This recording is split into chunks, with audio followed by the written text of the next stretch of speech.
ప్రతి స్వరాన్ని వినే అల్లాహ్కు అన్ని స్తోత్రాలు. అత్యంత మృదువైన గుసగుస కూడా, నిశ్శబ్దంలో పడే కన్నీటిని కూడా. శాంతి మరియు ఆశీర్వాదం మన ప్రియమైన ప్రవక్త ముహమ్మద్ సల్లల్లాహు అలైహి వసల్లం, ఆయన కుటుంబం మరియు ఆయన సహచరులపై ఉంటాయి. ప్రియమైన సోదర సోదరీమణులారా, అస్సలాము అలైకుం వరహమతుల్లాహి వబరకాతుహు. ఈరోజు ఇస్లామిక్ చరిత్రలో అత్యంత శక్తివంతమైన మరియు హృదయస్పర్శి కథలలో ఒకదాన్ని మీతో పంచుకోవాలనుకుంటున్నాను. ఇస్లాం స్త్రీలను గౌరవిస్తుందని, వారి గౌరవాన్ని కాపాడుతుందని మరియు పురుషులు తమ భార్యలతో ఎలా ప్రవర్తిస్తారనే దానిపై వారిని జవాబుదారీగా ఉంచుతుందని ఎటువంటి సందేహం లేకుండా నిరూపించే కథ ఇది. ఇది అణచివేతకు గురైన, గుండె పగిలిన, కానీ విశ్వాసంలో బలంగా ఉన్న స్త్రీ యొక్క నిజమైన కథ. ఆమె ప్రజలకు కాదు, నేరుగా అల్లాహ్కు ఫిర్యాదు చేసింది. మరియు అల్లాహ్ సూరా అల్ముజాదిలాను వెల్లడించడం ద్వారా ఆమెకు సమాధానం ఇచ్చాడు. ఈ వీడియో కొంచెం పెద్దదిగా ఉంది, కానీ ఇన్షా అల్లాహ్ ఇస్లాంలో మహిళల స్థానం ఎంత గొప్పదో అర్థం చేసుకోవడానికి ఇది మీకు సహాయపడుతుంది. కాబట్టి దయచేసి పూర్తి వీడియో చూడండి. దీన్ని ఊహించుకోండి. విశ్వసృష్టికర్త, అన్ని లోకాలకు ప్రభువు ఒక స్త్రీ బాధను వినడానికి ఆగిపోతాడు. ఒక మధ్యవర్తి ద్వారా కాదు, ఒక ప్రవక్త ద్వారా కాదు, నేరుగా ఆమె ఫిర్యాదు స్వర్గానికి చేరుకుంది. మరియు అల్లాహ్ స్త్రీలను శాశ్వతంగా రక్షించే దైవిక చట్టంతో స్పందించాడు. ఇది మేము విశ్వసించే ఇస్లాం. ఇది మా విశ్వాసం యొక్క న్యాయం. బ్యాక్గ్రౌండ్ కథ. ప్రవక్త ముహమ్మద్ సల్లల్లాహు అలైహి వసల్లం కాలంలో ఖవ్లా బింత్ థాలబాహ్ రజీ అల్లాహు అన్హా అనే గొప్ప మహిళ ఉండేది. ఆమె ఆవ్స్ ఇబ్న్ అల్ సమిత్ రజీ అల్లాహు అన్హు ను వివాహం చేసుకుంది. అతను కోపంతో ఆమెతో ఇలా అన్నాడు: నువ్వు నాకు నా తల్లి వెన్నెముక లాంటివాడివి. ఇది అరేబియాలో జిహార్ అని పిలువబడే పాత ఆచారం. ఇస్లాం రాకముందు ఒక వ్యక్తి తన భార్యతో ఇలా అన్నప్పుడు దాని అర్థం, నా తల్లిగా నువ్వు నాకు నిషిద్ధం. అది విడాకులు కాదు, వివాహం కాదు, అది స్త్రీని మధ్యలో ఇరుక్కుపోయి, అవమానించబడి, విడిచిపెట్టబడి, హక్కులు లేకుండా చేసింది. ఖవ్లా రజీ అల్లాహు అన్హా తీవ్రంగా బాధపడ్డాడు. కాని ఆమె మౌనంగా ఉండటానికి బదులుగా ప్రవక్త ముహమ్మద్ సల్లల్లాహు అలైహి వసల్లం వద్దకు వెళ్లి న్యాయం కోసం వేడుకుంది. జిహార్ అంటే ఏమిటి? అజ్ఞానత కాలంలో, జాహిలియా, ఇస్లాం ముందు, ఒక అరబ్ పురుషుడు తన భార్యను విడాకులు ఇవ్వకుండా హాని చేయాలనుకున్నప్పుడు అతను ఆమెను తన తల్లి వీపుతో పోల్చేవాడు, శరీరంలో అతనికి నిషేధించబడిన భాగం. ఈ ప్రకటన అర్థం: భార్య వివాహితంగా ఉంటుంది కానీ స్పర్శించబడదు. ఆమె మళ్లీ పెళ్లి చేసుకోలేదు. ఆమె లింబోలో చిక్కుకుంటుంది, వివాహితురాలు కాదు లేదా విడాకులు తీసుకున్నది కాదు. ఆమె తన హక్కులను కోల్పోతుంది కానీ కట్టుబడి ఉంటుంది. ఇది స్త్రీలను నిరవధికంగా బాధపెట్టే క్రూరమైన శిక్ష రూపం, ఎటువంటి పరిష్కారం లేకుండా. ప్రవక్త ముహమ్మద్ సల్లల్లాహు అలైహి వసల్లం కు ఆమె ఫిర్యాదు. ఆమె కన్నీళ్లతో ఇలా చెప్పింది: ఓ అల్లాహ్ దూత, నా భర్త నన్ను వివాహం చేసుకోకుండా లేదా విడాకులు తీసుకోకుండా చేసే మాటలు చెప్పాడు. నేను అతనికి సేవ చేశాను, అతని పిల్లలను కన్నాను, ఇప్పుడు అతను నాకు అతనికి నిషిద్ధమని అంటున్నాడు. ప్రవక్త ముహమ్మద్ సల్లల్లాహు అలైహి వసల్లం కరుణతో విన్నారు, కాని ఆ సమయంలో ఈ విషయంపై ఇంకా ఎటువంటి దివ్యజ్ఞానం రాలేదు. ప్రవక్త ముహమ్మద్ సల్లల్లాహు అలైహి వసల్లం ఆమెను ఓపికగా ఉండమని చెప్పింది, కాని ఆమె తన చేతులను పైకెత్తి ఏడుస్తూ అల్లాహ్ వైపు తిరిగి, యా అల్లాహ్, నా పరిస్థితి నీకు తెలుసు, నాకు నువ్వు తప్ప మరెవరూ లేరు అని చెప్పింది. ఆపై అల్లాహ్ సూరా అల్ముజాదిలా ద్వారా స్పందించాడు. సూరా అల్ముజాదిలా యొక్క ప్రకటన, ఆయత్ల తఫ్సీర్. ఆయత్ 1. వాస్తవానికి తన భర్తను గురించి నీతో వాదిస్తున్న మరియు అల్లాహ్తో మొరపెట్టుకుంటున్న ఆ స్త్రీ మాటలు అల్లాహ్ విన్నాడు. అల్లాహ్ మీ ఇద్దరి సంభాషణ వింటున్నాడు. నిశ్చయంగా అల్లాహ్ సర్వం వినేవాడు, సమస్తం చూసేవాడు. ఆయత్ యొక్క వివరణ. ఖద్ సమియా అల్లాహు, నిజంగా అల్లాహ్ విన్నాడు. అరబిక్లో ఖద్ అనే పదం నిశ్చయత మరియు పూర్తిని నొక్కి చెబుతుంది. అల్లాహ్ కేవలం వినలేదు, అతను పూర్తి శ్రద్ధ మరియు కరుణతో విన్నాడు. వాదించే వివాదం చేసే స్త్రీ తుజాదిలుకా అనే పదం ఆమె తన వాదనను హేతుబద్ధంగా మరియు ఉద్రేకంతో ప్రదర్శిస్తున్నట్లు చూపిస్తుంది. ఇస్లాం స్త్రీలను నిశ్శబ్దం చేయదు. అది వారికి ప్రవక్త ముహమ్మద్ సల్లల్లాహు అలైహి వసల్లం తో కూడా తమ కేసును వాదించే హక్కును ఇస్తుంది. మరియు అల్లాహ్కు ఫిర్యాదు చేస్తుంది. ఆమె కేవలం ప్రవక్తకు ఫిర్యాదు చేయలేదు. ఆమె తన విషయాన్ని నేరుగా అల్లాహ్ వద్దే ప్రస్తావించింది. ఇది విశ్వాసికి మరియు అల్లాహ్కు మధ్య ఉన్న ప్రత్యక్ష సంబంధాన్ని చూపిస్తుంది. అల్లాహ్ మీ సంభాషణను వింటాడు. ఖవ్లా మరియు ప్రవక్త ముహమ్మద్ సల్లల్లాహు అలైహి వసల్లం మధ్య జరిగిన సంభాషణలోని ప్రతి మాటను అల్లాహ్ విన్నాడు. వినడం మరియు చూడటం. అల్లాహ్ మాటలు వింటాడు మరియు పరిస్థితిని, కన్నీళ్లను, బాధను, అన్యాయాన్ని చూస్తాడు. ఈ ఆయత్ నుండి మనం నేర్చుకునే పాఠం: అల్లాహ్ అందరికీ, ముఖ్యంగా అణగారిన వారికి అందుబాటులో ఉంటాడని ఈ వచనం నిర్ధారిస్తుంది. మీరు గాయపడినప్పుడు, అన్యాయం చేయబడినప్పుడు లేదా బాధలో ఉన్నప్పుడు అల్లాహ్ మీ మాట నేరుగా వింటాడు. మీరు అల్లాహ్కు ముఖ్యమైనవారు. ఆయత్ 2 జిహార్పై తీర్పు. మీలో ఎవరైతే తమ భార్యలను జిహార్ ద్వారా దూరంగా ఉంచుతారో అలాంటి వారి భార్యలు వారి తల్లులు కాలేరు. వారిని కన్నవారు మాత్రమే వారి తల్లులు. మరియు నిశ్చయంగా వారు అనుచితమైన మరియు అబద్ధమైన మాట పలుకుతున్నారు. మరియు నిశ్చయంగా అల్లాహ్ మన్నించేవాడు, క్షమాశీలుడు. ఆయత్ యొక్క వివరణ: వారు వారి తల్లులు కాదు. జిహార్ యొక్క ప్రకటనను అబద్ధం మరియు అర్ధరహితమని అల్లాహ్ ప్రకటించాడు. భార్య తల్లి కాదు మరియు ఆమెకు హాని కలిగించేలా ఆమెను అలా చూడకూడదు. అభ్యంతరకరమైన ప్రకటన మరియు అబద్ధం, ముంకరన్ అభ్యంతరకరమైన చెడు, మరియు జురాన్ అబద్ధం అనే పదాలు అల్లాహ్ ఈ మౌఖిక దుర్వినియోగాన్ని ఎంత తీవ్రంగా పరిగణిస్తుందో చూపిస్తాయి. పదాలు ముఖ్యమైనవి. మాటలతో మీ భార్యను బాధపెట్టడం ఖండించబడింది. అల్లాహ్ క్షమించేవాడు, కరుణామయుడు. పాపం యొక్క తీవ్రత ఉన్నప్పటికీ అల్లాహ్ పశ్చాత్తాపం యొక్క తలుపును తెరిచి ఉంచుతాడు. ఇస్లాం కుటుంబాలను నాశనం చేయడానికి కాదు, వారిని సంస్కరించడానికి మరియు స్వస్థపరచడానికి ప్రయత్నిస్తుంది. ఈ ఆయత్ నుండి మనం నేర్చుకునే పాఠం: మాటలకు పరిణామాలు ఉంటాయి. అజ్ఞానంలో ఏదైనా ఆమోదయోగ్యమైనంత మాత్రాన అది ఇస్లాంలో ఆమోదయోగ్యమైనదని కాదు. పురుషులు తమ భార్యలను నియంత్రించడానికి లేదా బాధపెట్టడానికి హానికరమైన పదాలను ఉపయోగించలేరు. ఆయత్ 3-4 ప్రాయశ్చిత్తం, కఫ్ఫారా. మరియు ఎవరైతే తమ భార్యలను జిహార్ ద్వారా దూరం చేసి తరువాత తమ మాటను వారు ఉపసంహరించుకోదలిస్తే వారిద్దరూ ఒకరినొకరు తాకక ముందు ఒక బానిసను విడుదల చేయించాలి. ఈ విధంగా మీకు ఉపదేశమివ్వడుతోంది. మరియు మీరు చేస్తున్నదంతా అల్లాహ్ ఎరుగును. కాని ఎవడైతే ఇలా చేయలేడో అతడు తన భార్యను తాకకముందు 2 నెలలు వరుసగా ఉపవాసముండాలి. ఇది కూడా చేయలేనివాడు 60 మంది నిరుపేదలకు భోజనం పెట్టాలి. ఇదంతా మీరు అల్లాహ్ను మరియు ఆయన ప్రవక్తను దృఢంగా విశ్వసించటానికి. మరియు ఇవి అల్లాహ్ నిర్ణయించిన హద్దులు. మరియు సత్యతిరస్కారులకు బాధాకరమైన శిక్ష పడుతుంది. ఆయత్ల తఫ్సీర్. ప్రాయశ్చిత్తం 3 స్థాయిలలో ఉంటుంది. 1. బానిసను విడిపించడం. బానిసత్వాన్ని రద్దు చేయడాన్ని ప్రోత్సహించే మొదటి ప్రాయశ్చిత్తం ఇది. 2. వరుసగా 2 నెలలు ఉపవాసం ఉండటం. మీరు బానిసను విడిపించలేకపోతే వరుసగా 60 రోజులు ఉపవాసం ఉండటం. 3. 60 మంది పేదలకు ఆహారం పెట్టడం. ఆరోగ్య కారణాల వల్ల మీరు ఉపవాసం ఉండలేకపోతే. ఇంత కఠినమైన ప్రాయశ్చిత్తం ఎందుకు? పురుషులు మాట్లాడే ముందు ఆలోచించేలా. భార్యలపై చిన్న వేధింపులను కూడా నిరోధించడానికి. స్త్రీని హాని చేయడం అనేది నిజాయితీగల పశ్చాత్తాపం అవసరమయ్యే తీవ్రమైన పాపమని చూపించడానికి. సమాజానికి ప్రయోజనం చేకూర్చడానికి బానిసలను విడిపించడం, పేదలకు ఆహారం ఇవ్వడం.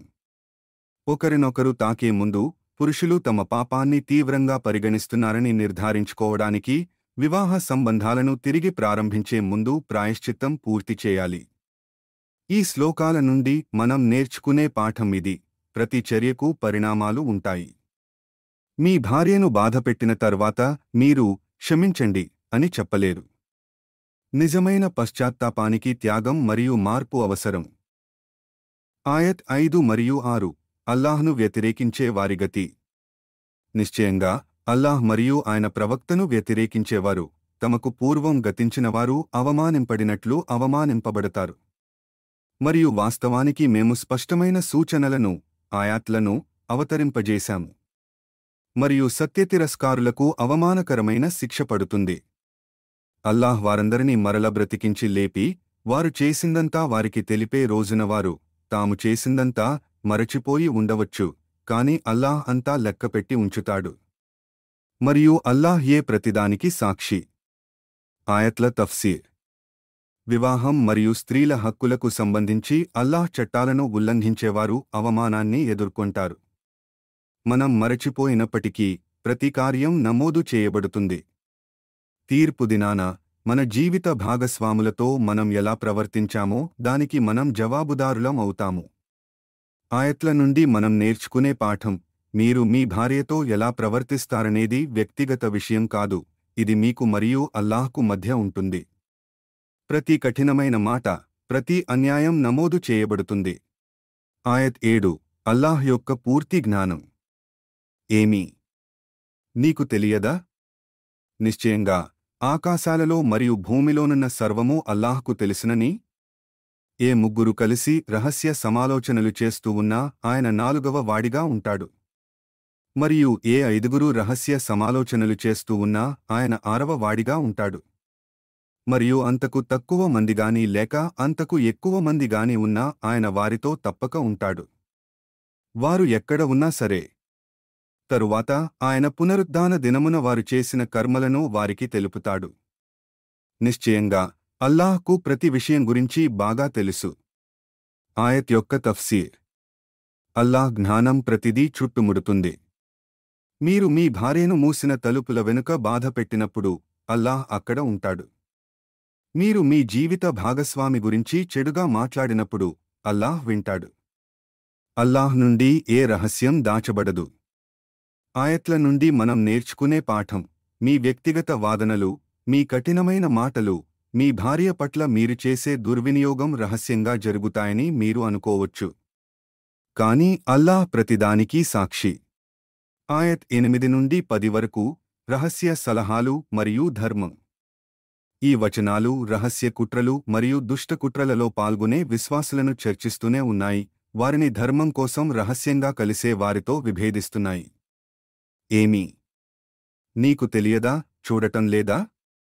రహస్య సమాలోచనల్ని నిషేధించటం జరిగినప్పటికీ వారు నిషేధింపబడిన దానినే మళ్లీ చేస్తున్నారని, మరియు వారు రహస్యంగా పాపం చేయడం, హద్దులు మీరి ప్రవర్తించడం మరియు ప్రవక్త ఆజ్ఞలను ఉల్లంఘించడం గురించి సమాలోచనలు చేస్తున్నారని. ఓ ముహమ్మద్, నీ వద్దకు వచ్చినప్పుడు అల్లాహ్ కూడా నీకు సలాం చేయని విధంగా వారు నీకు సలాం చేస్తూ తమలో తాము ఇలా అనుకుంటారు: మేము పలికే మాటలకు అల్లాహ్ మమ్మల్ని ఎందుకు శిక్షించటం లేదు, వారికి నరకమే చాలు, వారందులో ప్రవేశిస్తారు. ఎంత ఘోరమైన గమ్యస్థానం! ఓ విశ్వాసులారా, మీరు రహస్య సమాలోచనలు చేస్తే పాపకార్యాలు, హద్దులు మీరి ప్రవర్తించటం మరియు ప్రవక్త ఆజ్ఞలను ఉల్లంఘించటం గురించి కాకుండా పుణ్యకార్యాలు మరియు దైవభీతికి సంబంధించిన విషయాలను గురించి మాత్రమే రహస్య సమాలోచనలు చేయండి. మరియు అల్లాహ్ పట్ల భయభక్తులు కలిగి ఉండండి. ఆయన సన్నిధిలోనే మీరు సమావేశపరచబడతారు. నిశ్చయంగా రహస్య సమాలోచన శైతాన్ చేష్టయే. అది విశ్వాసులకు దుఃఖం కలిగించటానికే. కాని అల్లాహ్ అనుమతి లేనిదే అది వారికి ఏమాత్రం నష్టం కలిగించజాలదు. మరియు విశ్వాసులు కేవలం అల్లాహ్ మీదే నమ్మకం ఉంచుకోవాలి. ఈ ఆయతుల యొక్క తస్వీరేమిటంటే, హానికరమైన రహస్య కుట్రలు ఖండించబడినట్లే భార్యల పట్ల వ్యక్తిగతంగా దుర్వినియోగం చేయడం కూడా అంతే. ఇస్లాం ప్రతిదానిని న్యాయం వెలుగులోకి తెస్తుంది. ఎవరూ తమను చూడరని మరియు వారిపై తమకు హక్కులు ఉన్నాయని నమ్మి భార్యలను దుర్వినియోగం చేసే పురుషులకు ఇది ఒక హెచ్చరిక. ఆయత్ 11 స్థలం కల్పించడం మరియు లేవడం. ఓ విశ్వాసులారా, సమావేశాలలో వచ్చేవారికి చోటు కల్పించమని మీతో అన్నప్పుడు మీరు జరిగి చోటు కల్పిస్తే అల్లాహ్ మీకు విశాలమైన చోటును ప్రసాదిస్తాడు. మరియు ఒకవేళ మీతో నమాజ్ లేక జిహాద్కు లేవండి అని చెప్పబడితే మీరు లేవండి. మరియు మీలో విశ్వసించిన వారికి మరియు జ్ఞానం ప్రసాదించబడిన వారికి అల్లాహ్ ఉన్నత స్థానాలను ప్రసాదిస్తాడు. మరియు మీరు చేసేదంతా అల్లాహ్ బాగా ఎరుగును. తఫ్సీర్. ఇతరులకు చోటు కల్పించండి మరియు కరుణ మరియు శ్రద్ధను చూపండి. ఇతరులను గౌరవించే వారు ఉన్నత స్థాయికి చేరుకుంటారు. మంచి వ్యక్తిత్వంతో జతచేయబడిన జ్ఞానం ఉన్నత పదవులను తెస్తుంది. ఈ ఆయత్ నుండి మనం నేర్చుకునే పాఠం: వివాహంలో మీ జీవిత భాగస్వామి భావాలకు, అవసరాలకు మరియు గౌరవానికి చోటు కల్పించండి. గౌరవం చూపించే వారికి గౌరవం లభిస్తుంది. ఆయత్ 20 మరియు 21 అంతిమ విజయం. నిశ్చయంగా ఎవరైతే అల్లాహ్ మరియు ఆయన ప్రవక్తను వ్యతిరేకిస్తారో అలాంటివారే పరమ నీచులలో చేరినవారు. నిశ్చయంగా నేను మరియు నా ప్రవక్తలు మాత్రమే ప్రాబల్యం వహిస్తాము అని అల్లాహ్ వ్రాసిపెట్టాడు. నిశ్చయంగా అల్లాహ్ మహాబలశాలి, సర్వశక్తిమంతుడు. ఈ ఆయత్ నుండి మనం నేర్చుకునే పాఠం: సత్యం మరియు న్యాయం ఎల్లప్పుడూ గెలుస్తాయి. అణచివేసేవారు చివరికి అవమానించబడతారు మరియు న్యాయం కోసం నిలబడేవారు విజయం సాధిస్తారు. ఆయత్ 22. నిజమైన విశ్వాసులు. అల్లాహ్ మరియు పరలోకాన్ని విశ్వసించే జనులలో అల్లాహ్ మరియు ఆయన సందేశహరుణ్ణి వ్యతిరేకించేవారితో స్నేహం చేసుకునే వారిని నీవు పొందలేవు. ఆ వ్యతిరేకించేవారు తమ తండ్రులైనా లేదా తమ కుమారులైనా లేదా తమ సోదరులైనా లేదా తమ కుటుంబం వారైనా సరే. అలాంటి వారి హృదయాలలో ఆయన విశ్వాసాన్ని స్థిరపరచాడు మరియు వారిని తన వైపు నుండి ఒక ఆత్మశక్తి రూహ్ ఇచ్చి బలపరిచాడు మరియు వారిని క్రింద కాలువలు ప్రవహించే స్వర్గవనాలలో ప్రవేశింపజేస్తాడు. అందులో వారు శాశ్వతంగా ఉంటారు. అల్లాహ్ వారి పట్ల ప్రసన్నుడవుతాడు మరియు వారు ఆయన పట్ల ప్రసన్నులవుతారు. ఇలాంటి వారు అల్లాహ్ పక్షానికి చెందినవారు. గుర్తుంచుకోండి, నిశ్చయంగా అల్లాహ్ పక్షం వారే సాఫల్యం పొందేవారు. ఈ ఆయత్ నుండి మనం నేర్చుకునే పాఠం: నిజమైన విశ్వాసులు న్యాయం కోసం నిలబడతారు, అది వారి స్వంత బంధువులకు వ్యతిరేకంగా కూడా. అల్లాహ్ దాసులు సత్యాన్ని, న్యాయాన్ని మరియు అణగారిన వారి హక్కులను సమర్థించేవారు. ఈ సూరా ఎందుకు అంత ప్రత్యేకమైనది? ఈ సూరా అల్లాహ్ స్త్రీల పట్ల ఉన్న లోతైన శ్రద్ధను చూపిస్తుంది. ఇస్లాం అన్యాయాన్ని రద్దు చేయడానికి వచ్చిందని ఇది బోధిస్తుంది, యుద్ధభూమిలో లేదా రాజకీయాల్లో మాత్రమే కాదు, ఇంటి లోపల కూడా. మొదటి వచనం ప్రతి పురుషుడికి ఇలా గుర్తు చేస్తుంది: అల్లాహ్ ప్రతిదీ వింటాడు, మీరు మీ భార్యతో కోపంగా చెప్పేది కూడా. కాబట్టి ప్రియమైన సోదరులారా, కఠినమైన మాటలు, అవమానాలు లేదా నిర్లక్ష్యం గుర్తించబడకుండా పోతాయని ఎప్పుడూ అనుకోకండి. అల్లాహ్ వింటాడు మరియు ఆయన మనల్ని జవాబుదారులను చేస్తాడు. ఇస్లాంలో స్త్రీలను హింసించడం ఎందుకు ఘోరమైన పాపం? 1. స్త్రీలు ఒక నమ్మకం, అమనా. ఇస్లాం స్త్రీలను, ముఖ్యంగా భార్యలను అల్లాహ్ ఇచ్చిన నమ్మకంగా భావిస్తుంది. తన వీడ్కోలు ప్రసంగంలో ప్రవక్త ముహమ్మద్ సల్లల్లాహు అలైహి వసల్లం పురుషులు అల్లాహ్ రక్షణ కోసం స్త్రీలను తీసుకున్నారని నొక్కి చెప్పారు. అల్లాహ్ ఇచ్చిన నమ్మకాన్ని ఉల్లంఘించడం అత్యంత ఘోరమైన పాపాలలో ఒకటి. 2. ప్రవక్త ముహమ్మద్ సల్లల్లాహు అలైహి వసల్లం ఉదాహరణ. ఆయిషా రజీ అల్లాహు అన్హా ఉల్లేఖించిన సహీ ముస్లిం నుండి వచ్చిన హదీసు ఇలా చెబుతోంది: అల్లాహ్ యొక్క దూత ఎప్పుడూ ఒక సేవకుడిని లేదా స్త్రీని కొట్టలేదు మరియు అతను తన చేతితో దేనిని కొట్టలేదు. అన్ని విషయాలలో మనకు ఆదర్శవంతమైన ప్రవక్త ముహమ్మద్ సల్లల్లాహు అలైహి వసల్లం స్త్రీపై ఎప్పుడూ చేయి ఎత్తలేదు. మరి ఆయనను అనుసరిస్తున్నామని చెప్పుకునేవారు అలా ఎలా చేయగలరు? 3. మానసిక మరియు భావోద్వేగ హాని. హాని కేవలం శారీరకమైనది కాదని ఇస్లాం గుర్తిస్తుంది. ఖౌలా కథ భావోద్వేగ మరియు మౌఖిక దుర్వినియోగం కూడా తీవ్రమైన పాపమని చూపిస్తుంది. ఆస్ మాట్లాడిన మాటలు అతని భార్యను తీవ్రంగా గాయపరిచాయి మరియు అల్లాహ్ వెంటనే స్పందించాడు. 4. హక్కులు మరియు గౌరవం.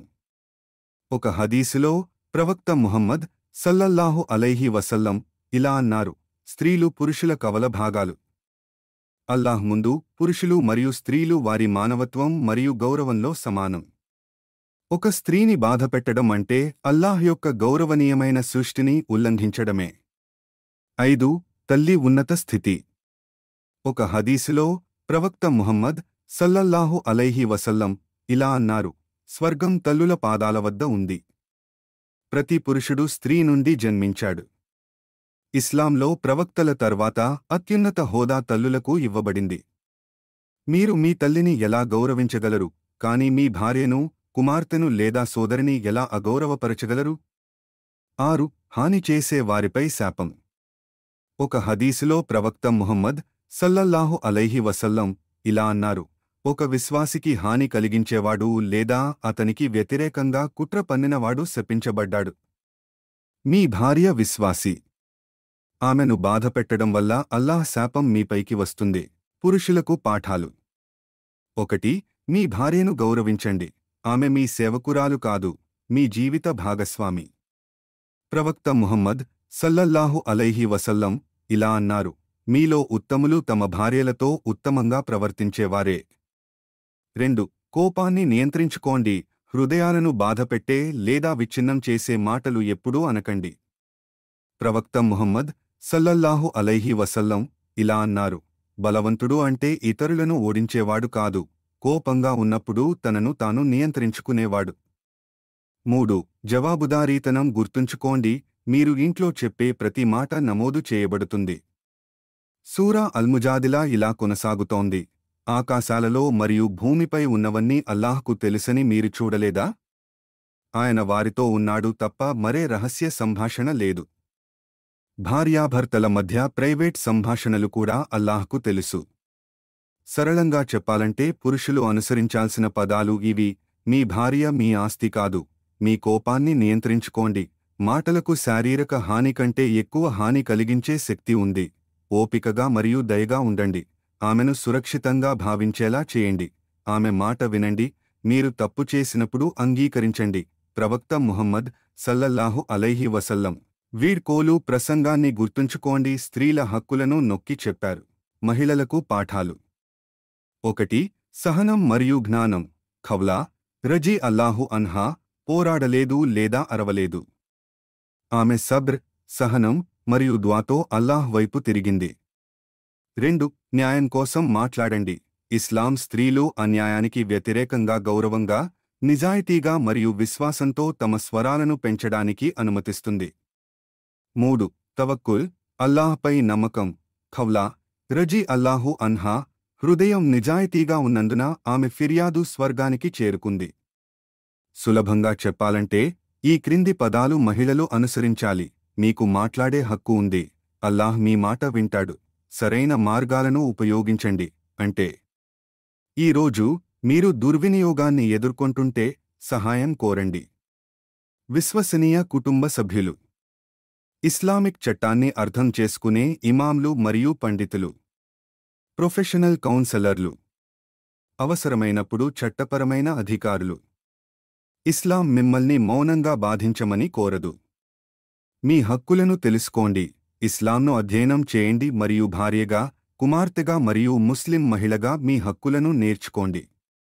జ్ఞానం శక్తి. అల్లాహ్ మీకు ఏమి ఇచ్చాడో మీకు తెలిసినప్పుడు దానిని ఎవరూ తీసివేయలేరు. సహనం మరియు అణచివేత మధ్య వ్యత్యాసాన్ని అర్థం చేసుకోండి. వివాహంలో ఓపికగా ఉండటం అంటే దుర్వినియోగాన్ని అంగీకరించడం కాదు. సాధారణ వైవాహిక విభేదాలకు మరియు నిజమైన హానికి మధ్య తేడా ఉంది. సహనం, సబర్ ను అణచివేతను, దుల్మ్, సహించడంతో సమానం చేయవద్దు. ఇస్లాంలో స్త్రీలు విలువైనవారు. గుర్తుంచుకోండి, మీ విలువ మీ భర్త, మీ కుటుంబం లేదా సమాజం ద్వారా నిర్ణయించబడదు. మీ విలువను అల్లాహ్ నిర్ణయిస్తాడు. అతను మిమ్మల్ని సృష్టించాడు, మిమ్మల్ని వింటాడు మరియు మిమ్మల్ని గౌరవిస్తాడు. దువా చేయండి.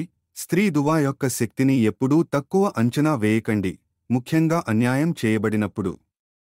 ఒక హదీసు నుండి ప్రవక్త ముహమ్మద్ సల్లల్లాహు అలైహి వసల్లం ఇలా అన్నారు: 3 ప్రార్థనలకు నిస్సందేహంగా సమాధానం ఇవ్వబడుతుంది. తల్లిదండ్రుల ప్రార్థన, ప్రయాణికుడి ప్రార్థన మరియు అన్యాయానికి గురైన వ్యక్తి ప్రార్థన. ఖవ్లా లాగా గౌరవాన్ని కాపాడుకోండి. ఆమె తన వాదనను వినిపించేటప్పుడు ఆమె తన గౌరవాన్ని కాపాడుకుంది మరియు తన పరిస్థితిని స్పష్టంగా చెప్పింది. గౌరవం మరియు జ్ఞానంతో మీ కోసం నిలబడండి. ఆయిషా రజీ అల్లాహు అన్హా ఉల్లేఖించిన ఒక హదీసు ప్రవక్త ముహమ్మద్ సల్లల్లాహు అలైహి వసల్లం తో వాదించిన స్త్రీ ధన్యురాలు. ఆమె ఫిర్యాదు చేస్తుండగా నేను ఆమె గొంతు విన్నాను, కానీ 7 ఆకాశాలపైన ఉన్న అల్లాహ్ ఆమె మాటలు విన్నాడు. సుబ్హానల్లాహ్. అదే గదిలో ఉన్న ఆయిషా రజీ అల్లాహు అన్హా కూడా స్పష్టంగా వినలేకపోయింది, కాని అల్లాహ్కు వినిపించింది. మహిళలని బాధ పెట్టడం పాపం. ఇస్లాం మహిళలని శారీరకంగా లేదా మానసికంగా బాధపెట్టడాన్ని తీవ్రమైన పాపంగా భావిస్తుంది. ప్రవక్త ముహమ్మద్ సల్లల్లాహు అలైహి వసల్లం ఇలా అన్నారు, మహిళల విషయంలో అల్లాహ్కు భయపడండి. మీరు వారిని అల్లాహ్ నుండి నమ్మకంగా తీసుకున్నారు. ప్రవక్త ముహమ్మద్ సల్లల్లాహు అలైహి వసల్లం ఎప్పుడూ తన భార్యలలో ఎవరినీ కొట్టలేదు లేదా అవమానించలేదు. బదులుగా ఆయన ప్రతి పరిస్థితిలోనూ దయ మరియు క్షమాపణను బోధించాడు. మీ భార్యను బాధపెట్టడం అధికారానికి సంకేతం కాదు, అది బలహీనతకు సంకేతం. నిజమైన పురుషులు గాయపరచడం కాదు, రక్షిస్తారు. నిజమైన ముస్లింలు అవమానించడం కాదు, ఉద్ధరిస్తారు. సూరా అల్ముజాదిలా యొక్క పరివర్తనాత్మక ప్రభావం. 1. ఇది మహిళలకు ఒక స్వరాన్ని ఇచ్చింది. ఈ ప్రకటనకు ముందు ఖవ్లా వంటి పరిస్థితులలో మహిళలకు ఎటువంటి సహాయం లేదు. ఇస్లాం వారికి ఫిర్యాదు చేయడానికి, న్యాయం కోరడానికి మరియు వారి కేసులను విచారించడానికి హక్కును ఇచ్చింది. 2. ఇది సమాజాన్ని సంస్కరించింది. జిహార్ ఆచారం రద్దు చేయబడింది. పురుషులు ఇకపై తమ భార్యలను నియంత్రించడానికి హానికరమైన పదాలను ఉపయోగించలేరు. ఇది ఒక సామాజిక విప్లవం. 3. ఇది దైవిక న్యాయాన్ని స్థాపించింది. అల్లాహ్ స్వయంగా స్పందించాడనే వాస్తవం వివాహంలో న్యాయం ఒక చిన్న సమస్య కాదని చూపిస్తుంది. ఇది దైవిక ప్రాముఖ్యత కలిగిన విషయం. 4. ఇది భవిష్యత్ తరాలను రక్షించింది. ఈ సూరాలో వెల్లడైన చట్టాలు ముస్లిం మహిళలను అన్ని కాలాలకు రక్షిస్తాయి. ఖవ్లా ధైర్యం నుండి ప్రతి తరం ప్రయోజనం పొందుతుంది. 5. ఇది అల్లాహ్ దయను చూపించింది. పాపం యొక్క తీవ్రత ఉన్నప్పటికీ అల్లాహ్ పశ్చాత్తాపం, కఫ్ఫారాకు ఒక మార్గాన్ని అందించాడు. ఇస్లాం కేవలం శిక్షించడమే కాకుండా సంస్కరణలను కోరుతుంది. సాధారణ అపోహలను పరిష్కరించడం. అపోహ 1. ఇస్లాం పురుషులు తమ భార్యలను కొట్టడానికి అనుమతిస్తుంది. సూరా అన్నిసా ఆయత్ 34లోని వచనాన్ని తరచుగా తప్పుగా అర్థం చేసుకుంటారు. ప్రవక్త ముహమ్మద్ సల్లల్లాహు అలైహి వసల్లం ఏ స్త్రీని ఎప్పుడూ కొట్టలేదు మరియు ఇలా అన్నారు, ఒక హదీసులో, మీలో ఉత్తములు తమ భార్యలతో ఉత్తమంగా ఉండేవారు. కొట్టడం అని తరచుగా అనువదించబడిన పదాన్ని చాలామంది పండితులు ఒక సంకేత సంజ్ఞగా, మిస్వాక్, దంతకర్రతోలాగా అర్థం చేసుకున్నారు. ఇది నొప్పిని కలిగించదు, మిగతావన్నీ విఫలమైన తర్వాత చివరి ప్రయత్నంగా మరియు ముఖంపై ఎప్పుడూ కొట్టకూడదు. కాని ప్రవక్త యొక్క స్వంత ఉదాహరణ అన్నింటినీ అధిగమిస్తుంది. అతను ఎప్పుడూ స్త్రీని కొట్టలేదు. ఆయిషా రజీ అల్లాహు అన్హా ఉల్లేఖించిన ఒక హదీసు ఇలా చెప్పింది, అల్లాహ్ యొక్క దూత తన చేతితో దేనినీ కొట్టలేదు, ఒక స్త్రీని లేదా సేవకుడిని కూడా అల్లాహ్ మార్గంలో పోరాడుతున్నప్పుడు తప్ప. అపోహ 2. స్త్రీలు మౌనంగా ఉండాలి. ఖవ్లా ప్రవక్త ముహమ్మద్ సల్లల్లాహు అలైహి వసల్లం తో స్వయంగా వాదించారు. ఆమె వాదనను ఉద్రేకంతో ప్రస్తుతించారు. మహిళలు మౌనంగా ఉండాలంటే ఒక మహిళ ఫిర్యాదుకు ప్రతిస్పందనగా అల్లాహ్ మొత్తం సూరాను వెల్లడించేవాడు కాదు. అపోహ 3. సాంస్కృతిక ఆచారాలు. ఇస్లామిక్ చాలా సంస్కృతులు మహిళలను హీనంగా చూస్తాయి మరియు అది ఇస్లాం అని చెప్పుకుంటాయి. కానీ ఒక ఆచారం ఖురాన్ మరియు సున్నత్లకు విరుద్ధంగా ఉంటే అది సంస్కృతి, మతం కాదు. జిహార్ అనేది ఇస్లాం రద్దు చేసిన సాంస్కృతిక ఆచారం. అపోహ 4. విడాకులు ఎల్లప్పుడూ తప్పు. విడాకులు ఇష్టపడకపోయినా ఇస్లాం కొన్నిసార్లు విడిపోవడం అవసరమని గుర్తిస్తుంది. ఒక స్త్రీకి హాని జరిగితే ఆమె ఖులా, భార్య చొరవ తీసుకుని విడాకులు కోరే ఇస్లామిక్ హక్కు ఉంది. ఒక హదీసు నుండి థాబిత్ ఇబ్న్ ఖైస్ భార్య ప్రవక్త ముహమ్మద్ సల్లల్లాహు అలైహి వసల్లం వద్దకు వచ్చి ఇలా చెప్పింది, ఓ అల్లాహ్ దూత, నేను థాబిత్ను అతని వ్యక్తిత్వం లేదా మతం విషయంలో తప్పు పట్టడం లేదు, కాని నేను అతనిని ఇష్టపడను మరియు అతనికి కృతజ్ఞత లేకుండా ఉండటం ద్వారా అవిశ్వాసానికి భయపడుతున్నాను. ప్రవక్త ముహమ్మద్ సల్లల్లాహు అలైహి వసల్లం ఇలా అన్నారు, మీరు అతని తోటను తిరిగి ఇస్తారా? ఆమె చెప్పింది, అవును. కాబట్టి ప్రవక్త ముహమ్మద్ సల్లల్లాహు అలైహి వసల్లం దానిని అంగీకరించి వారిని వేరు చేశారు. ప్రియమైన సోదర సోదరీమణులారా, సూరా అల్-ముజాదిలా కేవలం ఒక కథ కాదు, ఇది ప్రతి ఇంటికి, ప్రతి జంటకు, ప్రతి హృదయానికి ఒక సందేశం. మీరు ఎవరినైనా బాధపెట్టినట్లయితే క్షమాపణ కోరండి. మీరు బాధపడితే అల్లాహ్ వైపు తిరగండి, ఎందుకంటే మరెవరూ విననప్పుడు కూడా ఆయన మీ మాట వింటాడు. ప్రియమైన సోదర సోదరీమణులారా, ఇస్లాం యొక్క అందం మరియు మహిళలకు దాని విలువైన బహుమతిపై వెలుగునిద్దాం.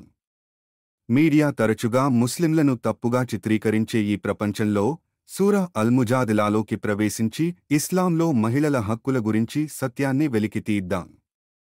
అనేక ఇతర మతాలు ఇవ్వని హక్కులు మరియు స్వేచ్ఛలను ఇస్లాం మొదటగా మహిళలకు మంజూరు చేసిందని మీకు తెలుసా? స్టీరియోటైప్లను విచ్ఛిన్నం చేసి ప్రపంచానికి నిజమైన ఇస్లాంను చూపించాల్సిన సమయం ఇది. సూరా అల్-ముజాదిలాను దాని అనువాదంతో చదువుదాం, దానిని మన ప్రియమైన వారితో పంచుకుందాం మరియు సత్యాన్ని వ్యాప్తి చేద్దాం. ఖురాన్ మరియు హదీసుల నుండి నేర్చుకుందాం మరియు మన సమాజాలను జ్ఞానంతో శక్తివంతం చేద్దాం. కలిసి మనం కథనాన్ని మార్చగలము మరియు గర్వంగా ఇస్లాంను ప్రాతినిధ్యం వహించగలము. ఈ సవాలును ఎదుర్కొని మన విశ్వాసం యొక్క అందాన్ని ప్రపంచంతో పంచుకుందాం. మన ఇళ్లను ప్రవక్త నివాసంలాగా చేసుకుందాం. గౌరవం, దయ మరియు అవగాహనతో నిండి ఉంటుంది. అల్లాహ్ మన వివాహాలను శాంతికి మూలంగా మార్చుగాక మరియు ప్రతి స్త్రీని అణచివేత నుండి కాపాడుగాక. ఆమీన్. ఈ వీడియో మీకు ఉపయోగకరంగా ఉందని మేము ఆశిస్తున్నాము. మీకు మా కంటెంట్ నచ్చితే దయచేసి లైక్ చేయండి, షేర్ చేయండి మరియు సబ్స్క్రైబ్ చేయండి. మీరు ఇప్పటికే సబ్స్క్రైబ్ చేసి ఉంటే చాలా ధన్యవాదాలు. జజకల్లా ఖైర్.